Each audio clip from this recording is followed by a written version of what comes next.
Bienvenue à la promesse du jour.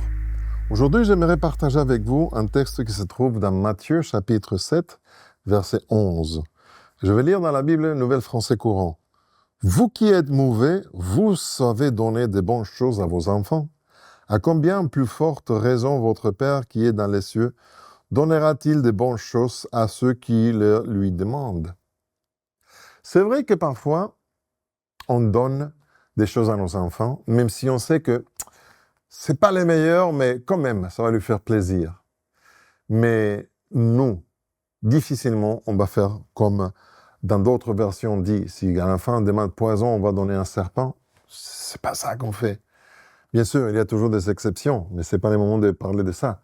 Mais en tout cas, si nous qui sommes faibles, et même nous qui, avec la meilleure intention, parfois on se trompe, parce qu'on donne ce qu'on croit que c'est le meilleur pour notre fils, et ça ne fait pas toujours du bien, alors sachez que Dieu ne se trompe jamais. Et c'est peut-être pour ça que lorsqu'on lui demande certaines choses, il ne nous donne les choses autant qu'on pense, ou qu'on croit, ou qu'on veut, mais il les donne au bon moment. Ou parfois, il change ce qu'on a demandé pour une chose qui est encore meilleure. Je me souviens que j'étais en train de réparer quelque chose il y a longtemps.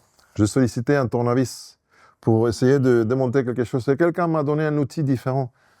Et j'ai dit, mais c'est quoi ça? Jamais vu. Et c'est justement l'outil précis, mieux que ce que j'avais sollicité. Et j'ai réussi à réparer ce type de choses. Alors, il y a des outils spécifiques que parfois on ne connaît pas. Lorsqu'on demande, on ne sait pas parfois comment demander. Mais Dieu nous donne toujours la bonne chose au bon moment et ce dont on a vraiment besoin. Et il ne rate jamais une seule opportunité de nous faire plaisir dans le bon sens pour notre bien. Alors vas-y, pose des questions, demande-lui aujourd'hui. Tu as toute ton journée pour le faire. Mais patiente et sache qu'il faut lui faire confiance parce qu'il connaît mieux que nous ce qui est bon pour nous. Ça, c'est la promesse d'aujourd'hui. Je suis Pedro Torres. Que Dieu te bénisse.